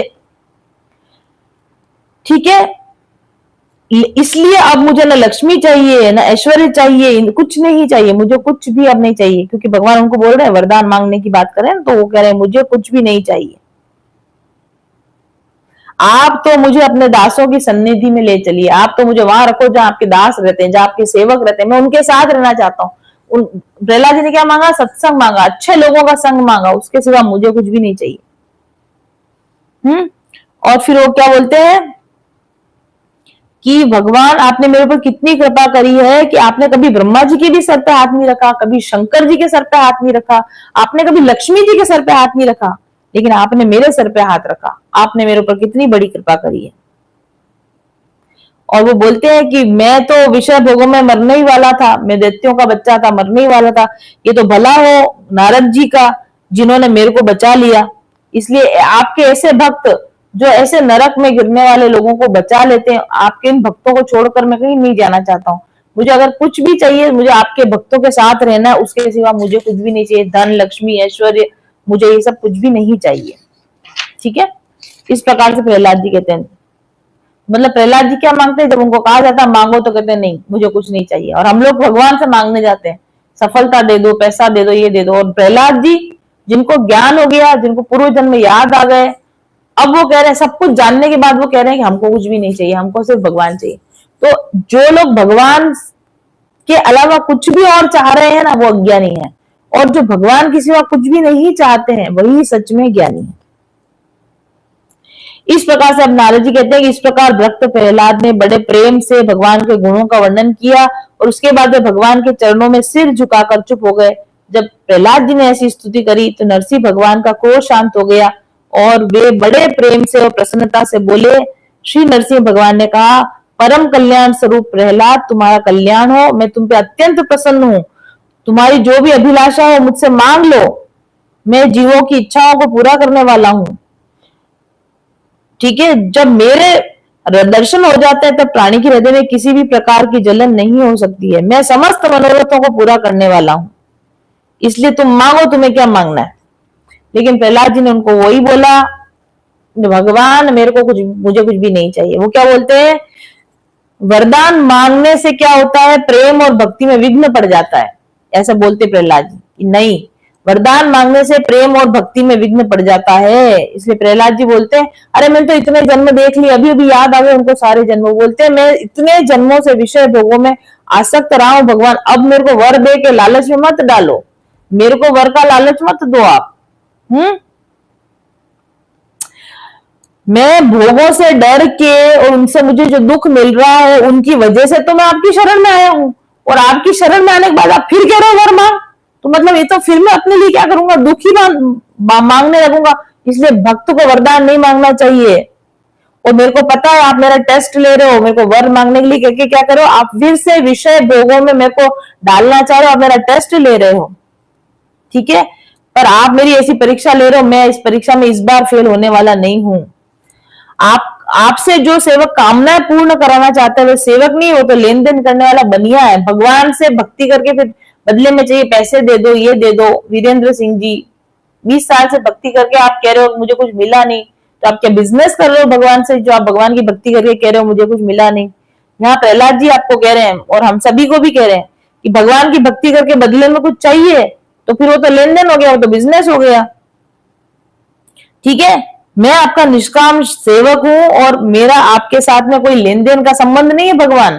ठीक है, इसलिए अगर आप मुझे मुंह मांगा वर देना चाहते हो तो यह वर दो कि मेरे हृदय में कभी कोई इच्छा ही ना हो, मुझे मेरी इच्छाएं ही खत्म कर दो, मेरी कामनाओं का बीज ही खत्म कर दो, मुझे कभी कुछ इच्छा नहीं हो। अभी तो आपसे कुछ मांगने की इच्छा नहीं हो, मान लो आप चले जाओ और बाद में भी मेरी कुछ इच्छा हो जाएगी, ये कर लू वो कर लू, भगवान तो ऐसा वर दे के जाओ कि आज के बाद भविष्य में कभी मेरा को कभी कोई इच्छा हो ही ना, मुझे बस ये वर दे दो आप। ठीक है, ऐसा बोलते हैं वो। तब भगवान बोलते हैं उनको, क्या बोलते हैं भगवान उनको, प्रहलाद तुमको तो इस लोक परलोक की किसी भी वस्तु की कामना नहीं है, लेकिन मेरे दर्शन अब तुमने कर लिए हैं, इसलिए ज्यादा नहीं दे रहा हूं मैं तुमको। भगवान उनको क्या बोलते, ज्यादा कुछ नहीं दे रहा मैं तुमको, खाली एक मनवंतर तक मेरी प्रसन्नता के लिए तुम दैत्याधिपतियों का समस्त भोग स्वीकार कर लो। वो इसमें है ना, सकुची दीन रघुनाथ, जब विभीषण आया था राम जी के पास में, तो सकुचाते हुए कहा कि अभी तो मैं तुम्हें सिर्फ लंका का ही राज्य दे सकता हूँ, बस ये थोड़ा लंका का ही राजा बना सकता हूँ, बाकी मेरी इच्छा होती तो मैं तुम्हें अयोध्या का राजा बना देता। पर क्योंकि अयोध्या पर तो अभी किसका राज्य चल रहा है, भरत का राज्य चल रहा है, वहां का मैं राजा नहीं हूँ, इसलिए मैं तुम्हें अयोध्या का राज्य तो नहीं दे सकता, पर चलो कोई बात नहीं, तुम्हें लंका का राजा तो मैं बना ही सकता हूँ, ऐसा। तो यहाँ पे भी नरसिंह भगवान उनको ही बोल रहे कि चलो तुम्हें इच्छा तो कुछ भी नहीं है, पर मेरी खुशी इसमें है, तो चलो थोड़ा सा तुम एक काम करो, ओनली एक मनवंतर के लिए तुम दैत्यों के राजा बन जाओ। दैत्यों के राजा मतलब पूरे एक लोक, दैत्य लोक का स्वामी बना दिया। और कितने साल के लिए? एक मनवंतर के लिए। एक मनवंतर कितना होता है? 30 करोड़ 67 लाख, 30 करोड़ 67 लाख एंड ऊपर और कुछ, मतलब मिनिमम 30 करोड़ साल के लिए शासन करने को दिया, और कहा कि बस थोड़ा सा कर लो, ज्यादा नहीं, 30 करोड़ साल राज्य कर लो, ऐसा बोला। और फिर बोला कि जब 30 करोड़ साल तक अब तुम जिंदा रहोगे, तो अभी 30 करोड़ साल तो हुए ही नहीं है, तो बोला कि आप ऐसा करना, तब तक मुझे हृदय में देखते रहना, मेरी लीलाएं कथाएं सुनते रहना, मेरी आराधना करते रहना, ये करना तुम। भगवान ने उसको भक्ति पसंद थी ना, तो भक्ति को इतना लंबा चौड़ा समय दे दिया, करो खूब भक्ति करो मेरी, और खूब आनंद के साथ भक्ति करो, कोई चिक चिक नो चिक चिक नो जिक जिक, भक्ति करनी है भक्ति करो, खूब भक्ति करो तुम मेरी, ठीक है। और जब तुम इतनी सी भक्ति करके शरीर त्याग करोगे तो तुम मेरे पास ही आ जाओगे। और आगे एक और वरदान दिया, देवलोक में मतलब देवता लोग भी तुम्हारी विशुद्ध कीर्ति का गान करेंगे। मैंने पहले भी बोला था, प्रहलाद जी की भक्ति की प्रशंसा देवता भी करते हैं। तुम्हारे द्वारा की हुई मेरी इस स्तुति का जो भी स्मरण करेगा, अभी जो प्रहलाद जी ने स्तुति करी भगवान की, और मेरे साथ साथ तुम्हारा भी स्मरण करेगा, समय पर कर्मों के बंधन से मुक्त हो जाएगा। जो प्रहलाद जी की कथा करता है वो कर्म बंधनों से मुक्त हो जाता है, और जो भगवान को भी स्तुति सुनाता है, प्रहलाद जी की स्तुति सुनाता है, वो भी कर्म बंधनों से मुक्त हो जाता है। फिर प्रहलाद जी ने बोला कि भगवान आप मेरे पे तो प्रसन्न हो गए, आपने मेरे को तो वरदान दे दिया, लेकिन मेरे पिता जिनको आपने मारा है तो मेरे पिताजी हैं, बहुत खराब कर्म ये करते थे, लेकिन फिर भी आप मेरे पिता के ऊपर कृपा करो कि मेरे पिता को अच्छी गति देना, भगवान नरकों की गति इनको मत देना। उसने फिर भी अपने बेटा होने का फर्ज निभाया। तब नरसिंह भगवान ने बोला, अरे क्या बात करी तुमने, तुम्हारे मांगने की जरूरत ही नहीं थी, तुम्हारे मांगने से पहले ही मैंने उनको बहुत उच्च लोकों में पहुंचा दिया है। तुम्हारे जैसा भक्त बेटा जिसके पास हो, उसकी तो पिछली 21 पीढ़ियों के पितृ तर जाते हैं। जिसको भगवान के दर्शन हो गए उसकी पिछली 21 पीढ़ियां तर जाती, तो तुम्हारे पिताजी की तो क्या बात करो, तुम्हारे पीछे की 21 पीढ़ियां गई, सबको मैंने ऊंचे ऊंचे लोकों में पहुंचा दिया। हालांकि मोक्ष नहीं दिया, इसलिए नहीं दिया क्योंकि ये इनका एक जन्म और बाकी है, अभी आगे एक या दो जन्म और बाकी, हिरण्यकशिपु वाला पहला जन्म है, इसलिए मोक्ष तो नहीं दिया, पर अच्छे लोकों में, उच्च लोकों में उनको पहुंचा दिया, ठीक है।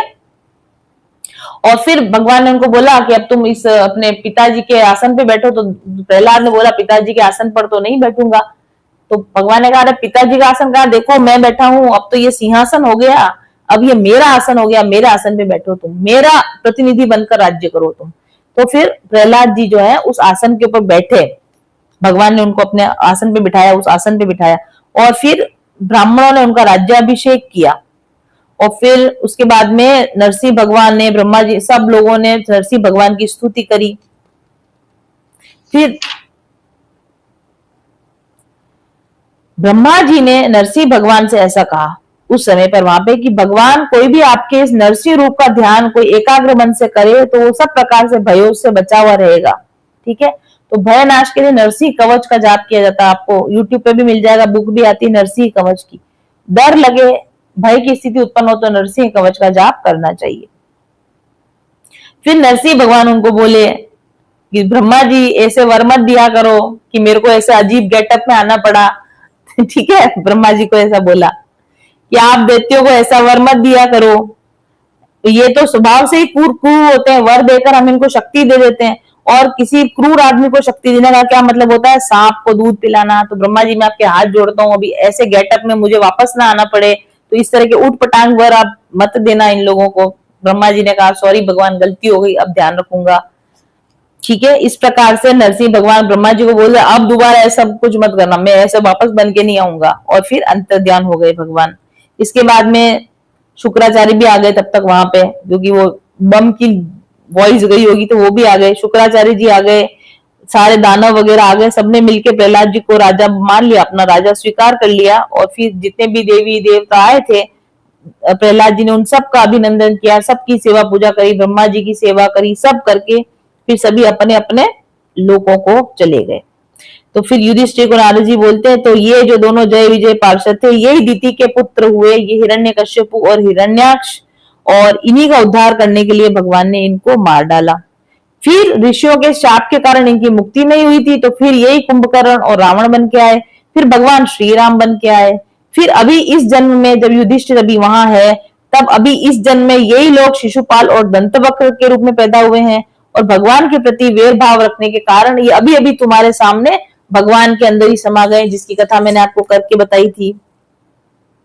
तो बोलते हैं श्री कृष्ण से शत्रुता रखने के कारण, सारा दिन उनका ध्यान करते रहने के कारण ये मुक्त हो गए। तो भगवान का भजन कैसे भी करो, दुश्मनी से भी करोगे तो भी भगवान अपना लेंगे।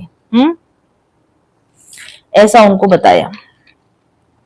आगे नारद जी बोलते हैं, भगवान के इस पराक्रम से पूर्ण व्याख्यान को, नरसिंह चरित्र को जो भी कोई पुरुष श्रद्धा से कीर्तन करता है, सुनता है, वह कर्म बंधन से मुक्त हो जाता है। तो हमारे भी कुछ तो कटे ही होंगे जरूर से। बोलिए श्री नरसिंह भगवान की जय, बोलिए श्री भक्त प्रहलाद की जय।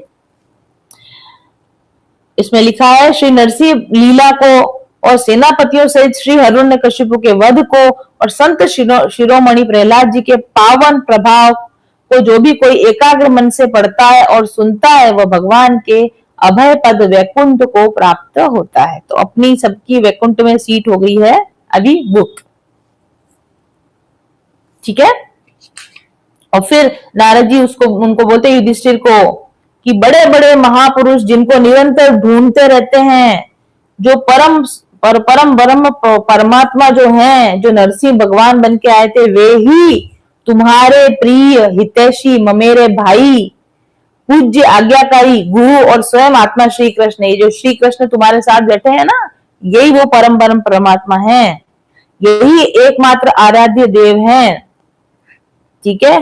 तब युधिष्ठिर को बहुत अच्छा लगा कि ओहो, आगे युधिष्ठिर को ऐसा लगा कि अच्छा ये तब उनको पता चला, नारद जी ने जब आके बताया, इतने सालों से कृष्ण के साथ रह रहे हैं, उनको पता ही नहीं है कि ये भगवान ही है, लेकिन नारद जी ने आके फिर वहां कंफर्मेशन दिया कि यही है, इनके अलावा और कोई नहीं है।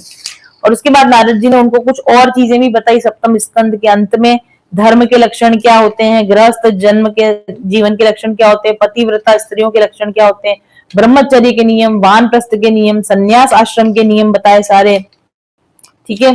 और अवधूतों का नियम, अवधूत कैसे रहने चाहिए, अलग अलग, क्योंकि वो राजा बन गए हैं तो उनको सारा धर्म संबंधी उन्होंने चर्चाएं करी। गृहस्थी के संबंध में बताया कि गृहस्थ आदमी को कैसे रहना चाहिए, है ना, सब पे कैसे दया ममता करनी चाहिए, दान करना चाहिए, धर्म करना चाहिए, श्राद्ध करना चाहिए। ये सारा कुछ उन्होंने नारद जी ने युधिष्ठिर को और सारे लोगों को समझाया।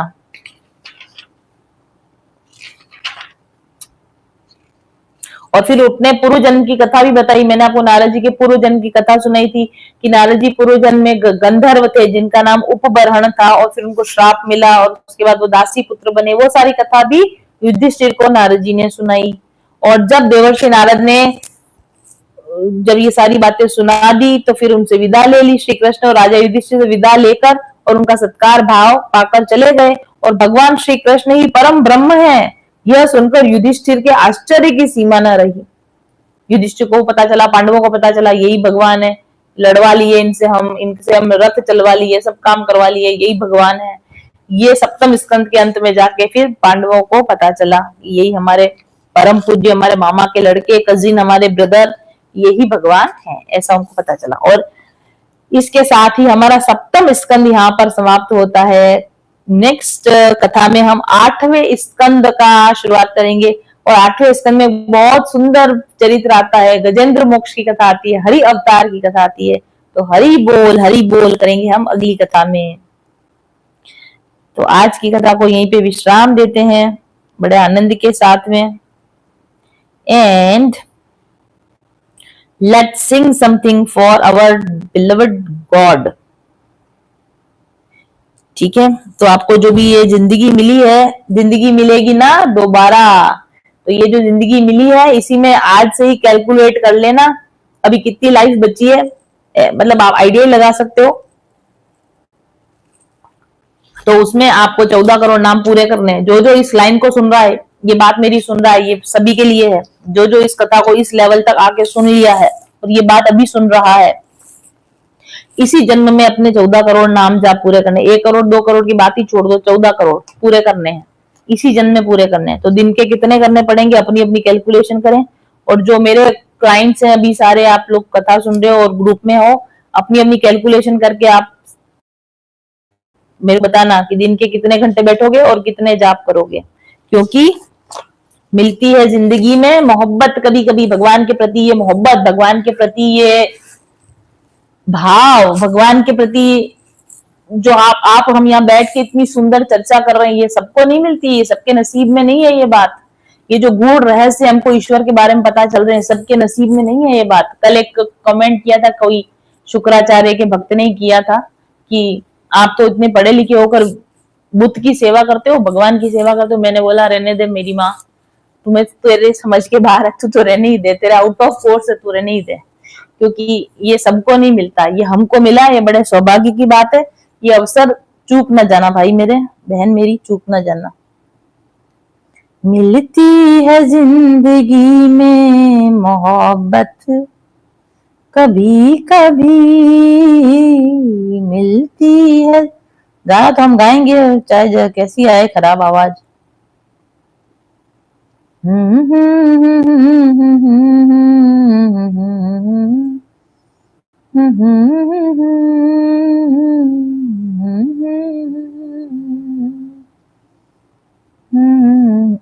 देखो भगवान की बहुत इनायत हुई है, भगवान की बहुत मेहरबानी हुई है कि हम इस धर्म में पैदा हुए और ये कथा सुन रहे हो और आज इस पॉइंट तक आप बैठे हुए हो और ये बात आप सुन रहे हो। You are the chosen one, आपको चुना गया है, आपको स्पेसिफिकली इस संदेश के लिए चुना गया है, इसीलिए आप इस बात को सुन पा रहे हो। नहीं तो अरबों खरबों वीडियोस हैं यूट्यूब के ऊपर, अरबों खरबों लोग अरबों खरबों वीडियोस देख रहे हैं, बट आप यहाँ हो, इस वीडियो पर हो, इस बात को सुन रहे हो। इसका मतलब यही है कि आपको चुना गया है इस बात को सुनवाने के लिए। ठीक है,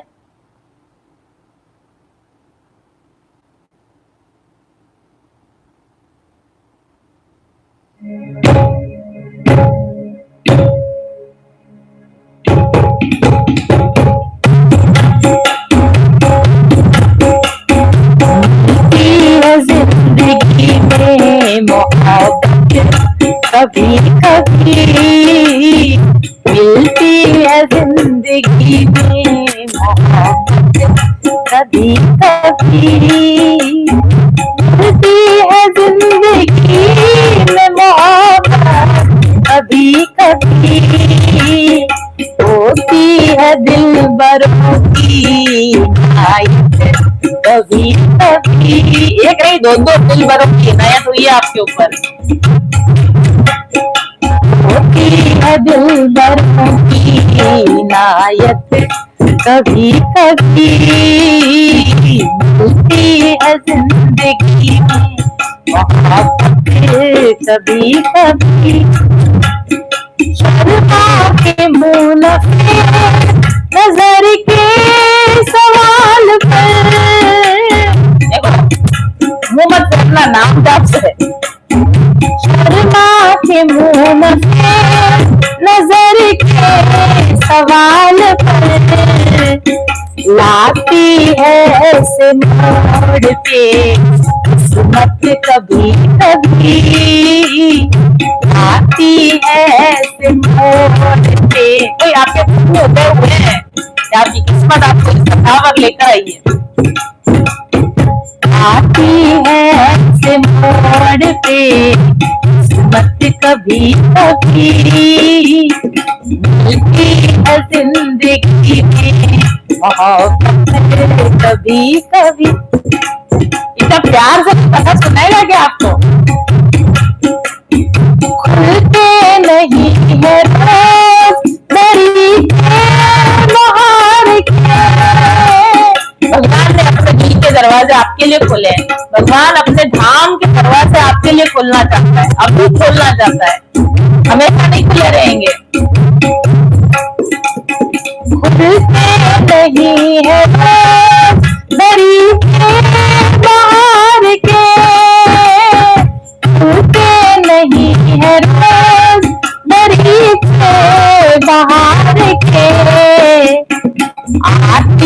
है जाने मन ये कयामत कभी कभी, आती है जाने मन ये कयामत कभी कभी, मिलती है जिंदगी में मोहब्बत कभी कभी। सुनो, ये मैंने बोला करो या मरो, और जन्म की अपेक्षा मत रखना कि अगले जन्म में कुछ कर लेंगे, अगले में कुछ कर लेंगे। नो, खो न जाए हम कहीं दुनिया की भीड़ में, खो न जाए हम कहीं दुनिया की भीड़ में, मिलती है पास आने की मोहलत कभी कभी, मिलती है पास आने की मोहलत कभी कभी, मिलती है जिंदगी में मोहब्बत कभी कभी, लाती है मोड़ पे, लाती है से मोड़ पे कभी कभी, आती है ये कयामत जाने मन कभी कभी, मिलती है पास आने की मदद कभी कभी, मोहब्बत कभी कभी, मोहब्बत कभी कभी। तो बहुत बहुत मुश्किल से भगवान का नाम, भगवान की कथा मिलती है, भगवान में रुचि जागती है, भगवान में भक्ति जागती है, भगवान का नाम लेने के लिए समय मिलता है, भगवान का नाम लेने के लिए परिस्थितियां बनती, बहुत मुश्किल से करोड़ों करोड़ों जन्मों के पता नहीं क्या जन्म में कर्म उदय हुए कि क्या पुण्य उदय हुए कि क्या भगवान की अहेतु की कृपा हुई कि मैं ये संदेश दे पाई और आप ये संदेश ले पाए, और अब इसको व्यर्थ ना गवाएं और आज से ही अपना कल्याण का मार्ग, अपना भगवान की तरफ रिटर्न बैक होने की जाकी यात्रा है, इसको आप शुरू करें और इसमें आप सफल हो, इसी जन्म में सफल हो। इसी कामना के साथ में आज की इस कथा को यहीं पर विराम देते हैं, विश्राम देते हैं। और बोलिए भागवत महापुराण की जय, भक्त वत्सल भगवान की जय, सभी भक्तों की जय, अपने अपने माता पिता और गुरुदेव की जय। हरे कृष्णा कृष्ण कृष्ण हरे हरे, हरे राम राम राम हरे हरे, हरे कृष्ण कृष्ण कृष्ण हरे हरे, हरे राम राम राम हरे हरे, हरे कृष्ण कृष्ण कृष्ण हरे हरे, हरे राम राम राम हरे हरे। हरि ओम तत्सत।